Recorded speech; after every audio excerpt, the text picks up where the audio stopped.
Hi friends, പുതിയൊരു വീഡിയോയിലേക്ക് എല്ലാവർക്കും സ്വാഗതം. ഗിരി മഞ്ജുവിനെ കണ്ട് സംസാരിക്കാൻ വേണ്ടി സ്റ്റേഷനിലേക്ക് വരികയാണ്. അപ്പോൾ അരവിന്ദാക്ഷൻ സാറ് പറയണേ, ഗിരി നീ എന്താ ഇവിടെ?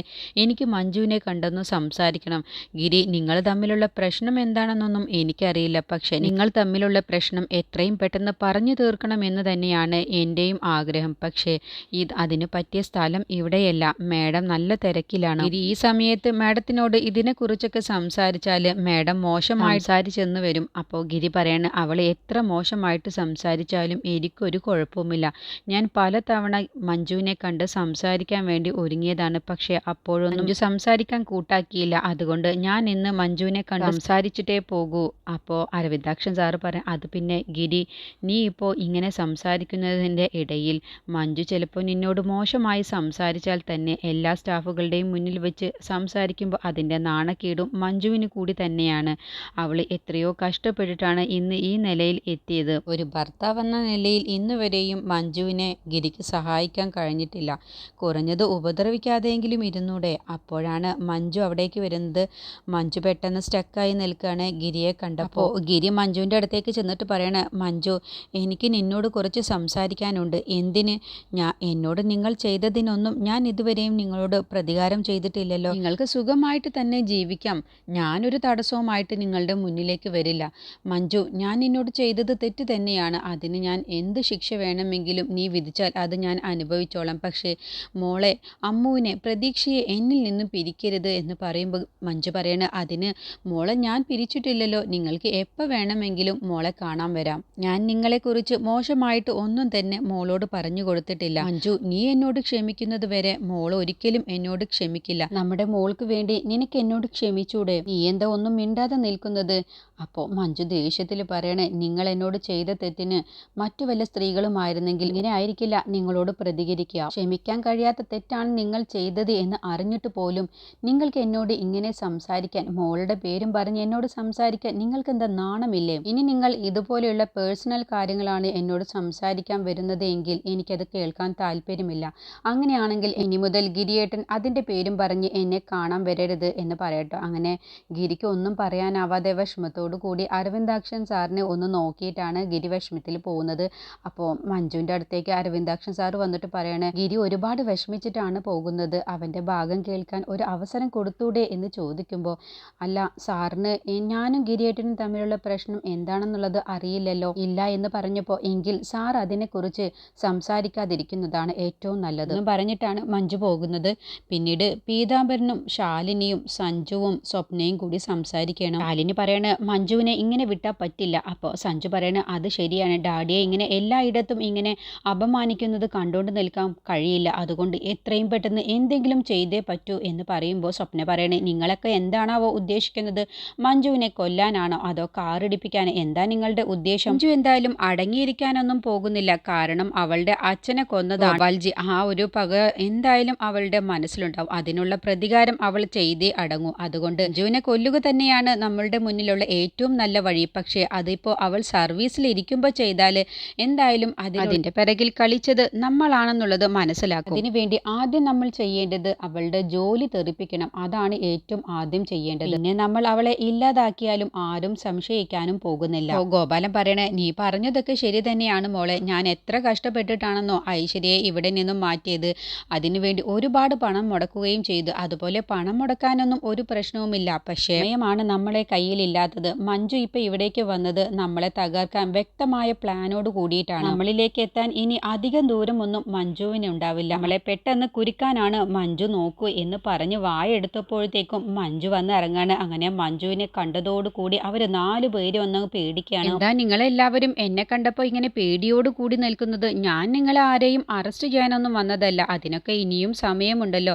ഞാനിപ്പോൾ എൻ്റെ ഈ നാത്തൂനെ കാണാൻ വേണ്ടി വന്നതാണ്. ജോലി തിരക്ക് കാരണം ഞാനിപ്പോൾ ചാർജ് എടുത്ത ശേഷം നാത്തൂനെ കാണാൻ വരാൻ പറ്റിയിട്ടില്ല. ഏതായാലും നാത്തൂനിപ്പോൾ അവിടേക്കൊന്ന് ഇറങ്ങ്, മോളെ കാണാൻ അന്ന് വന്നില്ലേ, അതുപോലെ ഒന്ന് ഇറങ്ങ് എന്നും പറഞ്ഞുകൊണ്ട് മഞ്ജു സ്വപ്നയുടെ കയ്യിൽ ഷോൾഡറിൽ അങ്ങ് കയറി പിടിക്കുകയാണ്. എന്നിട്ട് നന്നായിട്ട് തന്നെ അങ്ങ് അമർത്താണ്ട്. അപ്പോൾ സ്വപ്നയ്ക്ക് അത് നല്ലതുപോലെ വേദനിക്കുന്നുണ്ട്. അല്ല സ്വപ്ന, നീ എന്താ അന്ന് എന്നെക്കുറിച്ച് പറഞ്ഞത് ഞാൻ ഒരു തോൽവിയായിട്ടാണ് തിരിച്ചു വന്നത് എന്ന്?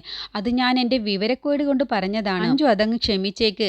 നീ വല്ലാതെ അഭിനയിക്കേണ്ട. നിന്റെ അഭിനയം ഞാൻ കുറേ കണ്ടതല്ലേ. ഞാനിപ്പോൾ ഇവിടേക്ക് വന്നത് നിങ്ങളെ എല്ലാവരെയും ഒരു സന്തോഷ വാർത്ത അറിയിക്കാനാണ്. ഞാൻ പീതാംബരൻ്റെ കേസ് വീണ്ടും അന്വേഷിക്കാൻ അങ്ങ് തീരുമാനിച്ചു. അത് കേട്ടപ്പോൾ ഗോപാലൻ ഒന്ന് പതർച്ചയോട് കൂടി നിന്നപ്പോൾ മഞ്ജു പറയണേ, എന്ത് പറ്റി ഗോപാല, ഒന്ന് പേടിക്കുന്നുണ്ടല്ലോ? അല്ല, നിങ്ങൾ പീതാംബരനെ കൊന്നിട്ടില്ലെങ്കിൽ പിന്നെ എന്തിനാണ് നിങ്ങളിങ്ങനെ പേടിക്കുന്നത്? അല്ല, ഏത് തെളിയിച്ചാലും ആദ്യം എന്നെ ആവുമല്ലോ അറസ്റ്റ് ചെയ്യാൻ വേണ്ടി വരിക. അപ്പോൾ പീതാംബരനെ കൊന്നത് ഗോപാലനല്ലെങ്കിൽ പിന്നെ എന്തിനാണ് ഗോപാലൻ പേടിക്കുന്നത്? ഗോപാലനെ ഞാൻ അറസ്റ്റ് ചെയ്യാൻ വരുന്നുണ്ട്. അത് പീതാംബരനെ കൊന്ന കേസിലല്ല, എൻ്റെ അച്ഛനെ കൊന്ന കേസിലായിരിക്കും. പിന്നെ പീതാംബരനെ കൊന്ന കേസിൽ നിങ്ങളെല്ലാവരെയും ചോദ്യം ചെയ്യാൻ സാധ്യതയുണ്ട്. അതുകൊണ്ട് പോലീസ് സ്റ്റേഷനിൽ അറിയിക്കാതെ നിങ്ങളാരും നാട് വിട്ടു പോവാൻ നിൽക്കരുത് എന്നും പറഞ്ഞിട്ടാണ് മഞ്ജു പോകുന്നത്. പിന്നീട് മഞ്ജുവും അരവിന്ദാക്ഷൻ സാറും മുകുന്ദനും മഹിമയും കൂടി സംസാരിക്കുകയാണ്. അപ്പോൾ മുകുന്ദൻ ചോദിക്കുകയാണ്, അല്ല, ഇത്രയും വർഷങ്ങൾക്ക് ശേഷം പീതാംബരൻ്റെ ഈ കേസ് അന്വേഷിക്കുന്നത് കൊണ്ട് വല്ല കാര്യവുമുണ്ടോ? മഞ്ജു പറയണേ, പീതാംബരൻ മരിച്ച കേസിലാണ് മഹിമയ്ക്ക് ജയിലിൽ പോവേണ്ടി വന്നത്. അയാൾ ഇപ്പോഴും ഈ ഭൂമിയിൽ സ്വതന്ത്രനായി നടക്കുന്നു എന്നുള്ളത് കൊണ്ട് നിങ്ങൾക്കാർക്കും ഒന്നും തോന്നുന്നില്ലേ? മുകുന്ദൻ പറയണേ, അതിന് മഞ്ജു, അയാൾ ആരാണെന്നുള്ളത് നമുക്ക് കണ്ടെത്താൻ പോലും കഴിഞ്ഞിട്ടില്ല, ഊഹിക്കാൻ പോലും കഴിയുന്നില്ല. നിങ്ങളെല്ലാവരും കൂടി കുറെ അന്വേഷിച്ചതല്ലേ, എന്നിട്ട് എന്തെങ്കിലും കണ്ടെത്താൻ കഴിഞ്ഞോ? പോരാത്തതിന് മഹിമയുടെ വകയും അന്വേഷിച്ചു, എന്നിട്ടും ഒന്നും കണ്ടെത്താൻ കഴിഞ്ഞില്ല. അങ്ങനത്തെ ഒരു സാഹചര്യത്തിൽ മഞ്ജു ഇപ്പോൾ ഈ കേസിന്റെ പുറകെ പോയിട്ട് അത് വീണ്ടും ഒന്നും കണ്ടെത്താൻ കഴിഞ്ഞില്ലെങ്കിൽ അത് മഞ്ജുവിനെ തന്നെയാണ് ദോഷം ചെയ്യുക. തൻ്റെ മേലുദ്യോഗസ്ഥർ അതിൻ്റെ പേരിലാവും തന്നെ ചോദ്യം ചെയ്യാൻ അവർക്കൊരു അവസരമാകും. ഗോപാലൻ തന്നെ ഇവിടെ നിന്നും പറഞ്ഞുവിടാൻ പലതും ശ്രമിക്കുന്നുണ്ട്. ഗോപാലനെ പേടിച്ച് ഡ്യൂട്ടി ചെയ്യാതിരിക്കാൻ കഴിയില്ലല്ലോ. എനിക്കറിയാം ആരാണ് കൊലയാളി എന്നുള്ളത്. അപ്പോൾ എല്ലാവരും അങ്ങ് ഞെട്ടിപ്പോവാണ്. ആരാണ് എന്ന് അരവിന്ദാക്ഷൻ സാറ് ചോദിക്കുമ്പോൾ അഭിയാണ് ഇതിൻ്റെ പിറകിൽ കളിച്ചിട്ടുള്ളത്. പോരാത്തതിന് മഹിമയുടെ സർജിക്കൽ നൈഫ് മോഷ്ടിക്കാൻ പറ്റുന്നതും അഭിക്ക് തന്നെയാണ്. പോസ്റ്റ്മോർട്ടം റിപ്പോർട്ടിൽ വ്യക്തമായി പറയുന്നുണ്ടല്ലോ മെഡിക്കൽ ഫീൽഡിൽ പരിജ്ഞാനമുള്ള ആളാണെന്നുള്ളത്. മുകുന്ദൻ ചോദിക്കുകയാണ്, അതിന് അവൻ ചെന്നൈയിലേക്ക് യാത്ര ചെയ്യായിരുന്നില്ലേ? അത് അവൻ അതിനുള്ള തെളിവുകൾ നിരത്തിയത് കൊണ്ടല്ലേ? എല്ലാ തെളിവുകളും നോക്കി വരുമ്പോൾ അതിൽ അഭിക്ക് തന്നെയാണ് പങ്കുള്ളത്. അഭി ഒരു ഡോക്ടറാവാൻ പഠിക്കുന്ന ആളാണ്. അഭി അല്ലെങ്കിൽ മഹിമ അല്ല എന്നുള്ളത് നമുക്ക് എല്ലാവർക്കും അറിയാം. അപ്പം പിന്നെ അഭി തന്നെയാണ് എന്ന് പറഞ്ഞ ഉടനെ മഹിമ പറയണ, അല്ല, ഇപ്പൊ ചേച്ചി തന്നെയല്ലേ പറഞ്ഞത് മെഡിക്കൽ പരമായിട്ട് അറിയാവുന്ന ആളാണ് ഇത് ചെയ്തത് എന്ന്? അങ്ങനെയാണെങ്കിൽ നഴ്സിന് ചെയ്തു. സർജിക്കൽ നൈഫ് ഉപയോഗിക്കാൻ അത്യാവശ്യം നഴ്സിനും അറിയാമല്ലോ. അപ്പോൾ പ്രീതി ആയിക്കൂടെ എന്ന് ചോദിച്ചതോടുകൂടി മഞ്ജു അങ്ങ് ഞെട്ടിപ്പോവാട്ടോ. എന്തുകൊണ്ട് പ്രീതിയെ സംശയിച്ചുകൂടാ? പറഞ്ഞ അവസാനമായി കണ്ടതും പ്രീതി തന്നെയാണ്. അപ്പോൾ മുകുന്ദൻ ചോദിക്കാണ്, പ്രീതി എന്തിനാണ് അവളുടെ അച്ഛനെ കൊല്ലുന്നത്? അപ്പോൾ മഹിമ പറയണേ, ഗിരിയേട്ടനുമൊത്തുള്ള പ്രണയം, അത് പീതാംബരനല്ലേ തടസ്സം നിന്നിരുന്നത്? അപ്പോൾ മഞ്ജു പറയണേ, പീതാംബരനുമായിട്ട് സ്വരച്ചേർച്ചയുണ്ട് എന്നുള്ളത് എനിക്കറിയാം, പക്ഷേ സ്വന്തം അച്ഛനെയൊക്കെ പ്രീതി കൊല്ലുമോ? അങ്ങനെ സംശയിക്കാതിരിക്കൊന്നും വേണ്ട ചേച്ചി. കാരണം അവളുടെ പ്രണയത്തിന് തടസ്സമായി നിൽക്കുന്നവരൊക്കെ അവൾ ഒഴിവാക്കിയിട്ടല്ലേ ഉള്ളൂ. സ്വന്തം കുഞ്ഞിനെ പോലും അവൾ കളഞ്ഞു. അപ്പം പിന്നെ അച്ഛനെ ഒഴിവാക്കാൻ അവൾക്ക് വല്ല മടിയും ഉണ്ടാകുമോ? മുകുന്ദൻ പറയണ, മഹിമ പറയുന്നതിലും കാര്യമുണ്ട് എന്ന് പറയട്ടോ. അങ്ങനെ മഞ്ജുവിന് പ്രീതിയിൽ സംശയം വരികയാണ്. അങ്ങനെ മഞ്ജു നേരെ ഗിരിയുടെ വീട്ടിലേക്ക് ചെല്ലട്ടോ. ഈ സമയം പ്രീതി ഭാനുമ്മയ്ക്ക് കൊടുക്കാനുള്ള കഞ്ഞിയുമായിട്ട് റൂമിലേക്ക് വരികയാണ്. അപ്പോൾ പെട്ടെന്നാണ് മഞ്ജു അവിടേക്ക് കയറി വരുന്നത്. അപ്പോൾ പെട്ടെന്ന് തിരിഞ്ഞു നോക്കുമ്പോൾ പ്രീതി അങ്ങ് ഞെട്ടിപ്പോവാണ്. ഇതെന്താ, ആരോടും ചോദിക്കാതെയാണോ വീട്ടിലേക്ക് കയറി വരുന്നത്? പോലീസാണെന്ന് കരുതിയിട്ട് എന്തും ചെയ്യാനുള്ള അധികാരമോ എന്ന് ചോദിച്ചപ്പോൾ മഞ്ജു പറയാണ്, ഇത് നീ തന്നെ എന്നോട് ചോദിക്കണം. എൻ്റെ വീട്ടിലേക്ക് നീ അതിഥിയായി വന്നിട്ട് എൻ്റെ സ്ഥാനം പിടിച്ചെടുത്തവളാണ് നീ എന്ന് കരുതിയിട്ട് എൻ്റെ വീട്ടിലേക്ക് കയറി വരുമ്പോൾ എന്നെ തടയാനുള്ള അധികാരമൊന്നും നിനക്കില്ല. നീ വല്ലപ്പോഴും ഓർക്കുന്നത് നല്ലതായിരിക്കും. പിന്നെ ഞാൻ അമ്മയെ കാണാൻ വേണ്ടിയിട്ട് എനിക്ക് ഇഷ്ടമുള്ള സമയത്തൊക്കെ വരും. അമ്മയ്ക്ക് നീ എന്തെങ്കിലും ഒരു കുറവ് വരുത്തിയെന്ന് ഞാൻ അറിഞ്ഞാൽ പിന്നെ നിന്നോട് ഇങ്ങനെ ആവില്ല ഞാൻ പ്രതികരിക്കാം. ഞാൻ നല്ലതുപോലെ നോക്കുന്നുണ്ട് എന്നുള്ളത് ഗിരിയേട്ടന് അറിയാം. ഗിരിയേട്ടനെ ബോധ്യപ്പെടുത്താൻ മാത്രം മതി എനിക്ക്. അപ്പോൾ മഞ്ജു പറയണേ, ഗിരിയേട്ടനെ മാത്രം നീ ബോധ്യപ്പെടുത്തിയാൽ പോരാ, എന്നെ കൂടി നീ ബോധ്യപ്പെടുത്തണം. ഞാനിപ്പോൾ ഈ വീട്ടിലെ മരുമകളായിട്ടല്ല നിന്നോട് സംസാരിക്കുന്നത്, ഒരു പോലീസുകാരിയായിട്ടാണ്. അമ്മയ്ക്ക് എന്തെങ്കിലും കുറവ് നീ വരുത്തിയെന്ന് അറിഞ്ഞാൽ തൂക്കിയെടുത്ത് നിന്നെ സെല്ലിൽ കൊണ്ടുപോയി ചോദ്യം ചെയ്യാനും എനിക്കറിയാം. ചോദ്യം ചെയ്യാനേ ഒരു ഗിരിയേട്ടനും എൻ്റെ അടുത്തേക്ക് വരില്ല എന്ന് പറയുമ്പോൾ പ്രീതി ദേഷ്യത്തിൽ നോക്കുമ്പോൾ, എന്താടി ഞാൻ നിനക്ക് പറയുന്നത് കേട്ടപ്പോൾ ദേഷ്യം വരുന്നുണ്ടോ? ഗിരിയേട്ടൻ്റെയും നിൻ്റെയും ഇടയിലേക്ക് ഞാൻ വരുമെന്നുള്ളത് നിനക്ക് തോന്നുന്നുണ്ടോ? പ്രീതി പറയണേ, ഗിരിയേട്ടൻ്റെയും എൻ്റെയും ഇടയിലേക്ക് നീ ഒരിക്കലും വരാൻ പോകുന്നില്ല എന്നുള്ളത് എനിക്ക് നല്ലതുപോലെ അറിയാം. അതോ ആ ഉറപ്പുള്ളത് കൊണ്ടാണോ നീ എന്നെ വെറുതെ വിട്ടത് എന്ന് മഞ്ജു ചോദിക്കുമ്പോൾ, ഇതെന്താ ഇവൾ ഇങ്ങനെ ചോദിക്കുന്നത് എന്നുള്ള ഭാവത്തിലാണ് നോക്കുന്നത്. അല്ലാത്തവരെയൊക്കെ നീ ഏതെങ്കിലും രീതിയിൽ ഒഴിവാക്കുകയല്ലേ ചെയ്തത്? ആദ്യം നിന്റെ ഭർത്താവ്, പിന്നെ നീ നിന്റെ കുഞ്ഞിനെ, അത് കഴിഞ്ഞ് നീ നിന്റെ അച്ഛനെ. നീ എന്താടി പറഞ്ഞത്? അല്ല, ഞാൻ പറഞ്ഞത്, അല്ല, ഗിരിയേട്ടൻ്റെയും നിൻ്റെയും ബന്ധത്തിൽ ആകെ എതിർത്ത് നിന്നത് പീതാംബരനല്ലേ? അപ്പോൾ പീതാംബരനെയും നീ ഒഴിവാക്കി കാണുമല്ലേ? അതാണ് ഞാൻ ചോദിച്ചത്. അത് കേട്ടതോടുകൂടി പ്രീതി മഞ്ജുവിൻ്റെ കഴുത്തിന് കയറി പിടിക്കുകയാണ്. 5 വർഷമായിട്ട് പോലീസുകാർ ഈ കേസ് അന്വേഷിക്കുകയാണല്ലോ, ഇതുവരെയും ഒരു വാലും തുമ്പും കിട്ടിയില്ലല്ലോ. എന്നിട്ടിപ്പോൾ ഗിരിയേട്ടനെ ഞാൻ സ്വന്തമാക്കിയപ്പോൾ അതിൻ്റെ അസൂയ മൂത്ത് നീ വായിൽ പറയുന്നു. അത് ഒരിക്കലും നടക്കില്ല. ഞാനല്ല എൻ്റെ അച്ഛനെ കൊന്നത്. മഞ്ജു കൂളായിട്ട് പറയണ, അത് നീ പറഞ്ഞത് ശരിയാണ്, നീയല്ല പീതാംബരനെ കൊന്നത്. അപ്പം പിന്നെ നീ നേരത്തെ പറഞ്ഞതോ?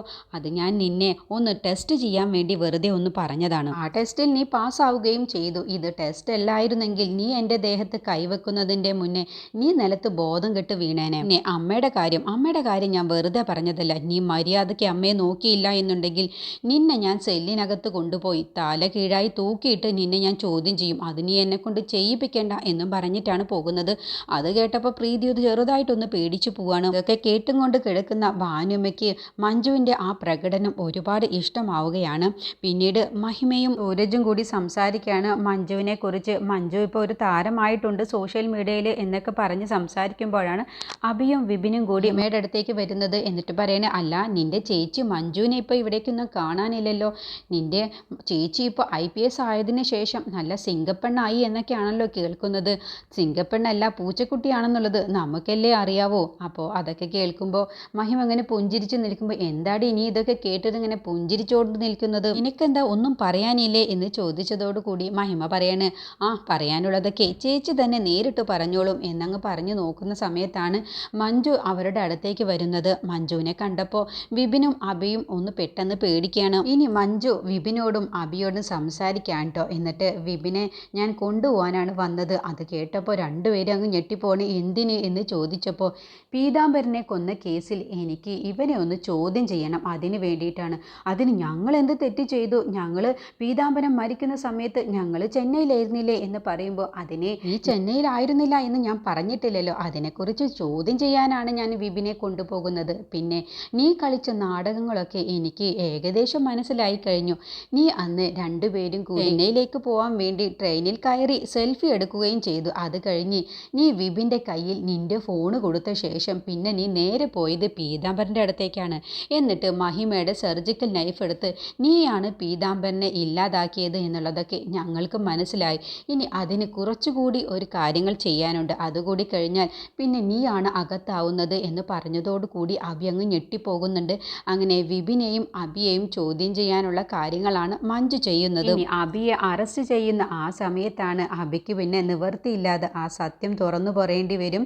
അതിൻ്റെ പിറകിൽ കളിച്ചത് പ്രീതിയാണെന്നുള്ളത് അപ്പോഴാണ് ഇനി പുറത്താവാൻ പോകുന്നത്.